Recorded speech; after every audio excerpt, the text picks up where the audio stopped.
Rowdy sheeter Biklu Shiva ಕೊಲೆ case ವಿಚಾರಣೆಗೆ ಹಾಜರಾದ ಶಾಸಕ ಬೈರತಿ ಬಸವರಾಜುಗೆ ಖಾಕಿ ಗ್ರಿಲ್. ಮೂವರು ತನಿಖಾಧಿಕಾರಿಗಳಿಂದ ಪ್ರಶ್ನೆಗಳ ಸುರಿಮಳೆ. ಜೋರಾಯಿತು ಪಂಚಮಸಾಲಿ ಪೀಠ ಜಟಾಪಟಿ. ಮೃತ್ಯುಂಜಯ ಶ್ರೀ ಉಚ್ಚಾಟನೆಗೆ ಚಿಂತನೆ. ಯುಪಿಐ ವ್ಯವಹಾರಕ್ಕೆ ಗುಡ್ ಬೈ, ಗ್ರಾಹಕರಿಗೆ ಎಫೆಕ್ಟ್. ಈ ಎಲ್ಲ ಡೀಟೇಲ್ಸ್ ಅನ್ನ ನೋಡ್ತಾ ಹೋಗೋಣ Karnataka top 20.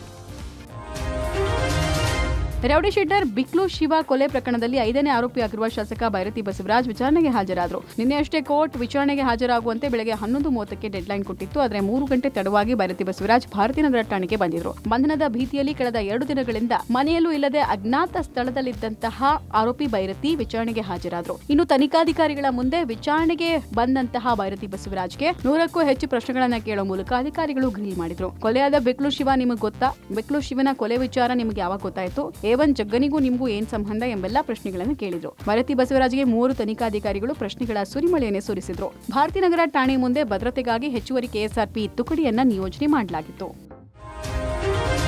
Rowdy sheeter Biklu Shiva ಕೊಲೆ ಕೇಸಲ್ಲಿ 5ನೇ ಆರೋಪಿಯಾಗಿ ಬೈರತಿ ಬಸವರಾಜ್ ಹೆಸರು ಸೇರಿಸಲಾಗಿದೆ. ಆದರೆ ಈ ವಿಚಾರ ಇದೀಗ ರಾಜಕೀಯ ಜಟಾಪಟಿಗೆ ಕಾರಣವಾಗಿದೆ. ಹಿಂದುಳಿದ ನಾಯಕ ಬೈರತಿ ಬಸವರಾಜ್ ನನ್ನ ಮುಗಿಸೋ ಷಡ್ಯಂತ್ರ ನಡೆದಿದೆ ಎಂದು ಬಿಜೆಪಿ ರಾಜ್ಯಾಧ್ಯಕ್ಷ ವಿಜಯೇಂದ್ರ ಕಿಡಿಕಾರಿದ್ದಾರೆ. ಕೇಂದ್ರ ಸಚಿವ ಸೋಮಣ್ಣ ಕೂಡ ಕಾನೂನು ಮೀರಿ ಒಬ್ಬ ಜನಪ್ರತಿನಿಧಿಗೆ ಸರ್ಕಾರ ತೊಂದರೆ ಕೊಡಬಾರದು, ಹೊಟ್ಟೆ ಕಿಚ್ಚಿಗೋಸ್ಕರ ಬೈರತಿ ಮೇಲೆ ಗೂಬೆ ಕೂರಿಸಿದ್ದಾರೆ. ಬೈರತಿ ಬಸವರಾಜ್ ಇಂಥ ಕೀಳು ಮಟ್ಟಕ್ಕೆ ಇಳಿಯೋರಲ್ಲ ಎಂದಿದ್ದಾರೆ. ಗೃಹ ಸಚಿವ ಪರಮೇಶ್ವರ್ ಮಾತ್ರ ನಮ್ಮ ಸರ್ಕಾರ ಬಂದು 2.5 ವರ್ಷ ಆಯ್ತು. ಈ ಅವಧಿಯಲ್ಲಿ ರಾಜಕೀಯ ಪ್ರೇರಿತ ಎಷ್ಟು ಕೇಸ್ ಹಾಕಿದ್ದೀವಿ? ದೂರು ಕೊಡುವವರು ಇವರ ಹೆಸರು ಹೇಳದಿದ್ರೆ ಪೊಲೀಸರು ಯಾಕೆ ಎಫ್ಐಆರ್ ನಲ್ಲಿ ಸೇರಿಸ್ತಾರೆ ಎಂದು ತಿರುಗೇಟು ಕೊಟ್ಟಿದ್ದಾರೆ. ಆಡಳಿತ ಕಾಂಗ್ರೆಸ್ ಪಕ್ಷ ಬಿಜೆಪಿ ಶಾಸಕರನ್ನ ಬೆದರಿಸತಕ್ಕಂತ ಕುತಂತ್ರಗಳು ಬಹಳ 2 ವರ್ಷಗಳಿಂದ ನಿರಂತರ ನಡ್ಕೊಂಡು ಬರ್ತಾ ಇದೆ. ಒಬ್ಬ ಹಿಂದುಳಿದ ನಾಯಕ ಮಾಜಿ ಸಚಿವವಾಗಿರ್ತಕ್ಕಂಥ ಬೈರತಿ ಬಸವರಾಜ್ ಅವರನ್ನ ಇವತ್ತು ರಾಜಕೀಯವಾಗಿ ಅವರನ್ನ ಮುಗಿಸ್ಬೇಕು ಅಂತಕ್ಕಂಥ ಷಡ್ಯಂತ್ರ ಇದರಿಂದಿದೆ. ಒಬ್ಬ ಜನಪ್ರತಿನಿಧಿಗೆ ನೀವು ತೊಂದರೆ ಕೊಡೋದಾದ್ರೆ ಈ ಸರ್ಕಾರಕ್ಕೆ ಯಾವ ರೀತಿ ಹೇಳ್ಬೇಕಾಯ್ತು ಗೊತ್ತಿಲ್ಲ. ಬೈರತಿ ಬಸವರಾಜ್ ಅವರು ಇಂಥ ಕೀಳು ಮಟ್ಟದ ವ್ಯವಸ್ಥೆಯನ್ನ ಮಾಡ್ತಕ್ಕಂಥವರೆಲ್ಲ. ನಮ್ಮ ಸರ್ಕಾರ ಬಂದು ಎಷ್ಟು ದಿವಸ ಆಯ್ತು? 2.5 ವರ್ಷ ಆಯ್ತು. ರಾಜಕೀಯ ಪ್ರೇರಿತಗಳು ಎಷ್ಟಾಗಿದ್ದಾವೆ? ಕಂಪ್ಲೇಂಟ್ ಕೊಟ್ಟವರು ಇವ್ರ ಹೆಸರು ಹೇಳದೇ ಇದ್ರೆ ಇವ್ರ ಹೆಸರೇ ಬರ್ತಾ ಇದ್ದಿಲ್ಲ. ಪಂಚಮಸಾಲಿ ಪೀಠದ ವಿವಾದ ಮುಂದುವರೆದಿದೆ. ಮೊನ್ನೆಯಷ್ಟೇ ಪಂಚಮಸಾಲಿ ಪೀಠಕ್ಕೆ ಬೀಗ ಹಾಕಿದ್ದ ಕಾಶಪ್ಪನವರ್ ಎಂದು ಸುದ್ದಿಗೋಷ್ಠಿ ನಡೆಸಿ ಮತ್ತೋರ್ವ ಗುರುಗಳನ್ನ ನೇಮಕ ಮಾಡ್ತೇವೆ ಎಂದಿದ್ದಾರೆ. ಜಯಮೃತ್ಯುಂಜಯ ಶ್ರೀಗಳ ನಡವಳಿಕೆ ಬದಲಾಗಿದೆ. ನಮ್ಮ ಮಠದಲ್ಲಿ ಪರ್ಯಾಯ ವ್ಯವಸ್ಥೆ ಮಾಡಿಕೊಳ್ತೇವೆ, ಮತ್ತೋರ್ವ ಗುರುಗಳನ್ನ ನೇಮಕ ಮಾಡ್ತೇವೆ ಎಂದಿದ್ದಾರೆ. ಇನ್ನು ಸ್ವಾಮೀಜಿಗಳಿಗೆ ಆಚಾರ ವಿಚಾರ ಪ್ರಚಾರ ಮಾಡಿ ಅಂತ ಹೇಳಿದ್ದೇವೆ, ಊರೂರು ಸಂಚಾರ ಮಾಡಿ ಅಂತ ಹೇಳಿಲ್ಲ. ಪೀಠ ಬಿಟ್ಟು ಹೋಗಿ ಅಂತ ಹೇಳುವಷ್ಟು ನಾವು ದೊಡ್ಡವರಲ್ಲ. ಅವರಾಗಿಯೇ ಹೋದ್ರೆ ಸಂತೋಷ. ಮಠದಲ್ಲಿ ಪರ್ಯಾಯ ವ್ಯವಸ್ಥೆ ಮಾಡೋದು ನಿಶ್ಚಿತ ಎಂದಿದ್ದಾರೆ. ಇನ್ನು ಕಾಶಪ್ಪನವರ್ ಶ್ರೀಗಳು ಹುಬ್ಬಳ್ಳಿ, ಬೀದರ್, ಮಂಗಳೂರು ಎಲ್ಲಾ ಕಡೆ ಮನೆ ಮಾಡಿಕೊಂಡಿದ್ದಾರೆ. ಆಚಾರ ವಿಚಾರ ಪ್ರಚಾರ ಮಾಡೋದು ಬಿಟ್ಟು ಊರು ಸುತ್ತುತ್ತಿದ್ದಾರೆ ಎಂದು ಕಿಡಿಕಾರಿದ್ದಾರೆ. ಅವ್ರಿಗೆ ತೆಗಿಬೇಕು, ಅವ್ರಿಗೆ ಹೋಗಂತ ಹೇಳಬೇಕು, ಅವ್ರ ಮಠದಿಂದ ಹೊರಗೆ ಹಾಕ್ಬೇಕು ಅನ್ನೋ ಉದ್ದೇಶಗಳಲ್ಲ. ಪಾಪ ಅವ್ರಿಗೆ ಒಂದು ಕಡೆ ಇರೋದಕ್ಕೆ ಅವ್ರಿಗೆ ತೊಂದರೆ ಆಗ್ತಾ ಇದೆ. ಅವ್ರು ಸಂಚಾರ ಮಾಡಬೇಕು. ಯಾಕಂದ್ರೆ ಬೆಳಗಾವದಲ್ಲಿ ಒಂದು ಮನೆ ಇದೆ ಅವ್ರದ್ದು, ಅಲ್ಲಿ ಇರಬೇಕು. ಹುಬ್ಳಿ ಧಾರವಾಡದಲ್ಲಿ ಇದೆ, ಬೆಂಗಳೂರಲ್ಲಿ ಇದೆ, ಅಲ್ಲೆಲ್ಲ ಇರಬೇಕಲ್ಲ. ಪಾಪ ಅಲ್ಲಿಯೂ ಕೂಡ ಅವ್ರ ಸಮಾಜದ ಬಗ್ಗೆ ಚಿಂತನೆ ಮಾಡಬೇಕಾಗತ್ತೆ. ಅದಕ್ಕೆ ಅವ್ರು ಅಡ್ಡಾಡ್ಲಿ. ವಿಜಯಾನಂದ ಕಾಶಪ್ಪನವರ್ ಜಯಮೃತ್ಯುಂಜಯ ಶ್ರೀಗಳ ಮಧ್ಯೆ ಪಂಚಮಸಾಲಿ ಪೀಠ ಜಟಾಪಟಿ ಜೋರಾಗಿದೆ. ಪಂಚಮಸಾಲಿ ಸ್ವಾಮೀಜಿಗಳನ್ನ ಬದಲಾಯಿಸುವುದು ನಿಶ್ಚಿತ ಅಂತ ವಿಜಯಾನಂದ ಕಾಶಪ್ಪನವರ್ ಸ್ಪಷ್ಟಪಡಿಸಿದ್ದಾರೆ. ಈ ಮಧ್ಯೆ ಜಯಮೃತ್ಯುಂಜಯ ಶ್ರೀಗಳ ಆರೋಗ್ಯದಲ್ಲಿ ದಿಢೀರ್ ಏರುಪೇರಾಗಿದೆ. ಬೆಳಗಿನ ಜಾವ ಅನಾರೋಗ್ಯ ಉಂಟಾದ ಪರಿಣಾಮ ಬಾಗಲಕೋಟೆ ಖಾಸಗಿ ಆಸ್ಪತ್ರೆಗೆ ದಾಖಲಿಸಲಾಗಿದೆ. ಇತ್ತ ಪಂಚಮಸಾಲಿ ಸಮುದಾಯ ಮಾತ್ರ ಜಯಮೃತ್ಯುಂಜಯ ಶ್ರೀಗಳ ಪರ ನಿಂತಿದೆ. ಪಂಚಮಸಾಲಿ ಮುಖಂಡರು ಮಾತನಾಡಿ ಯಾವುದೇ ಕಾರಣಕ್ಕೂ ಸ್ವಾಮೀಜಿಗಳನ್ನ ಬದಲಾಯಿಸೋಕೆ ಬಿಡೋದಿಲ್ಲ, ಸ್ವಾಮೀಜಿಗಳ ಪರ ನಾವು ನಿಂತ್ಕೊಳ್ತೀವಿ ಅನ್ನೋ ಮೂಲಕ ಮೃತ್ಯುಂಜಯ ಶ್ರೀಗಳ ಪರ ಬ್ಯಾಟ್ ಬೀಸಿದ್ರು. ಸ್ವಾಮೀಜಿಗಳನ್ನ ಕೇವಲ ಅವ್ರ ಸ್ವತ್ತಲ್ಲ, ಕೇವಲ ಎಲ್ಲಿಯೋ 4 ಮಂದಿ ಕುಂತು ನಮ್ಮ ಟ್ರಸ್ಟ್ನಾಗ ನಾವು ಕಿತ್ತಾಕ್ತಿವಿ ಅಂದ್ರೆ ಅದು ನಾವು ಯಾವ ಕಾಲಕ್ಕೂ ಒಪ್ಪೋದಿಲ್ಲ. ಮುಂದೆ ಅದನ್ನ ಉಗ್ರವಾದ ಹೋರಾಟ ಮಾಡಿ ಸ್ವಾಮಿಗಳಿಗೆ ಒಂದು ನ್ಯಾಯವನ್ನು ಕೊಡಿಸುವ ಕೆಲಸ ನಮ್ಮ ಸಮಾಜ ಮಾಡುತ್ತೆ. ಬೆಂಗಳೂರಿನಲ್ಲಿ ವ್ಯಾಪಾರಿಗಳಿಗೆ ಎದುರಾಗಿರುವ ಜಿಎಸ್ಟಿ ತೆರಿಗೆ ಸಂಕಷ್ಟದ ಬೆನ್ನಲ್ಲೇ ಅನೇಕ ವ್ಯಾಪಾರಿಗಳು ಆನ್ಲೈನ್ ಪೇಮೆಂಟ್ಗೆ ಗುಡ್ ಬೈ ಹೇಳುತ್ತಿದ್ದಾರೆ. ಕ್ಯಾಶ್ಲೆಸ್ ಬೇಡ, ಏನೇ ಆದ್ರೂ ಕ್ಯಾಶ್ ವ್ಯವಹಾರವನ್ನೇ ಮಾಡ್ತೀವಿ ಅಂತ ಯುಪಿಐ ಇಂದ ವಾಪಸ್ ಕ್ಯಾಶ್ ವ್ಯವಹಾರಕ್ಕೆ ಮುಂದಾಗುತ್ತಿದ್ದಾರೆ. ಆದ್ರೆ ಇದರ ನೇರ ಎಫೆಕ್ಟ್ ಗ್ರಾಹಕರ ಮೇಲೆ ಬೀರೋಕೆ ಶುರುವಾಗಿದೆ. ಕಳೆದ ಕೆಲ ವರ್ಷಗಳಿಂದ ಆನ್ಲೈನ್ ಪೇಮೆಂಟ್ಗೆ ಒಗ್ಗಿದ್ದ ಸಾರ್ವಜನಿಕರಿಗೆ ಮತ್ತೆ ನೇರ ಕ್ಯಾಶ್ ವ್ಯವಹಾರಕ್ಕೆ ಒಗ್ಗೋದು ಕಷ್ಟವಾಗ್ತಿದೆ. ಸಣ್ಣ ಖರೀದಿಯಿಂದ ದೊಡ್ಡ ಖರೀದಿಯವರೆಗೂ ದಿನ ಬೆಳಗಾದ್ರೆ ಆನ್ಲೈನ್ ಪೇಮೆಂಟ್ ಮಾಡ್ತಿದ್ದವರಿಗೆ ಜೇಬಲ್ಲಿ ಹಣ ತೆಗೆದುಕೊಂಡು ಹೋದ್ರೆ ಮಾತ್ರ ಬೇಕಾದದ್ದು ಸಿಗುತ್ತೆ ಅನ್ನುವ ಸ್ಥಿತಿ ನಿರ್ಮಾಣ ಆಗ್ತಿದೆ.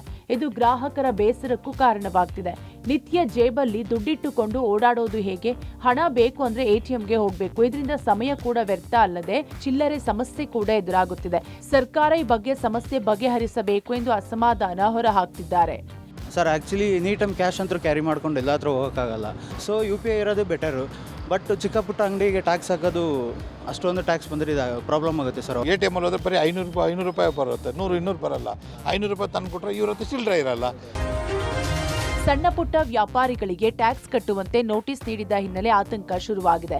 ರಾಜಾಜಿನಗರದ ಹಾಲು, ತರಕಾರಿ, ಹೂ, ಹಣ್ಣು ವ್ಯಾಪಾರಿಗಳು ನಗದು ಹಣವನ್ನೇ ಕೊಡಿ ಅಂತ ಗ್ರಾಹಕರಿಗೆ ಮನವಿ ಮಾಡ್ತಿದ್ದಾರೆ. ತೀರಾ ಅನಿವಾರ್ಯ ಪರಿಸ್ಥಿತಿ ಇದ್ದಾಗ ಮಾತ್ರ ಸ್ಕ್ಯಾನರ್ ಮೂಲಕ ಹಣ ಹಾಕಿಸಿಕೊಳ್ತಿದ್ದಾರೆ. ಇನ್ನು ಹಾಲಿನ ವ್ಯಾಪಾರಿಯೊಬ್ಬರು ನಗದು ಹಣದಲ್ಲಿಯೇ ವ್ಯಾಪಾರ ಮಾಡ್ತಿದ್ದಾರೆ.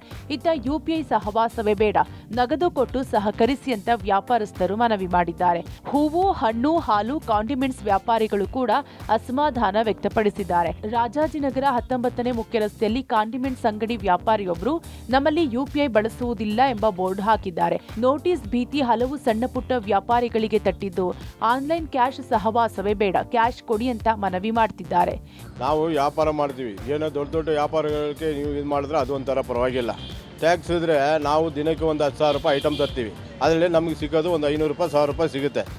ಅದರಲ್ಲಿ ನೀವು ವರ್ಷಕ್ಕೆ ಇಷ್ಟು ಅಂತ ಲೆಕ್ಕಾಚಾರ ಮಾಡಿದ್ರೆ ನಾವು ಬಂಡವಾಳ 50,000 ಹಾಕ್ತೀವಿ, 1 ಲಕ್ಷ ಹಾಕ್ತೀವಿ, ನಮಗೆ ಪ್ರಾಫಿಟ್ ಬರೋದು 1,000 ಬರ್ತದೆ, ಇಲ್ಲ 2,000 ಬರ್ತದೆ. ನೀವು ಅದೆಲ್ಲ ಸೇರಿ 10 ಲಕ್ಷ ಆಯ್ತು, 20 ಲಕ್ಷ ಟ್ಯಾಕ್ಸ್ ಇದ್ರೆ ನಾವು ಹೆಂಗೆ ಕಟ್ಟೋಕ್ಕಾಗತ್ತೆ? ಕಲಬುರಗಿಯಲ್ಲಿ ಚಿನ್ನದ ಅಂಗಡಿ ದರೋಡೆ ಪ್ರಕರಣ ಸಂಬಂಧ ಇಬ್ಬರು ದರೋಡೆಕೋರರನ್ನು ಬಂಧಿಸುವಲ್ಲಿ ಪೊಲೀಸರು ಯಶಸ್ವಿಯಾಗಿದ್ದಾರೆ. ದರೋಡೆ ನಂತರ ಪಶ್ಚಿಮ ಬಂಗಾಳಕ್ಕೆ ಎಸ್ಕೇಪ್ ಆಗಿರುವ ಬಗ್ಗೆ ಅನುಮಾನ ವ್ಯಕ್ತಪಡಿಸಿದ್ದ ಕಲಬುರಗಿ ಪೊಲೀಸರು ಪಶ್ಚಿಮ ಬಂಗಾಳದಲ್ಲಿ ಇಬ್ಬರು ದರೋಡೆಕೋರರನ್ನು ಬಂಧಿಸಿದ್ದಾರೆ. ಇದೀಗ ಪ್ರಕರಣದ ಇತರೆ ಆರೋಪಿಗಳಿಗಾಗಿ ಬಲೆ ಬೀಸಿದ್ದಾರೆ. ಚಿನ್ನದಂಗಡಿ ದರೋಡೆಗೂ ಮುನ್ನ ಹತ್ತಿರದ ಹೋಟೆಲ್ನಲ್ಲಿ 30 ರೂಪಾಯಿ ಫೋನ್ ಪೇ ಮಾಡಿದ್ರು. ಬಳಿಕ ಚಿನ್ನದಂಗಡಿಗೆ ಹೋಗಿ 820 ಗ್ರಾಂ ಚಿನ್ನ ದರೋಡೆ ಮಾಡಿ ಎಸ್ಕೇಪ್ ಆಗಿದ್ರು. ಅದೇ ಜಾಡು ಆಧರಿಸಿ ಬೆನ್ನತ್ತಿದ ಪೊಲೀಸರು ದರೋಡೆಕೋರರನ್ನು ಪತ್ತೆ ಹಚ್ಚಿದ್ದಾರೆ.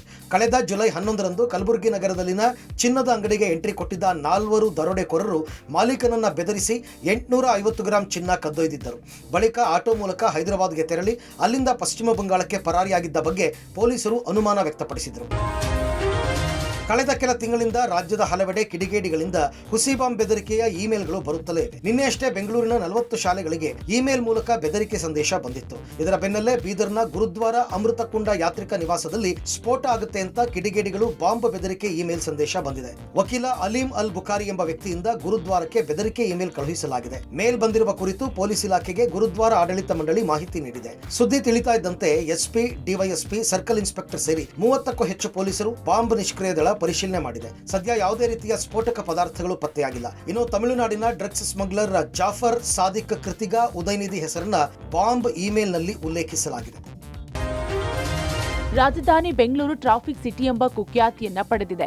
ಸಿಲಿಕಾನ್ ಸಿಟಿಯ ಟ್ರಾಫಿಕ್ ಸಮಸ್ಯೆಗೆ ಪರಿಹಾರ ನೀಡುವ ನಿಟ್ಟಿನಲ್ಲಿ ಸರ್ಕಾರ ಸ್ಥಗಿತವಾಗಿದ್ದ ವಾಹನಗಳ ಟೋಯಿಂಗ್ ಅನ್ನ ಮತ್ತೆ ಆರಂಭಿಸಿದೆ.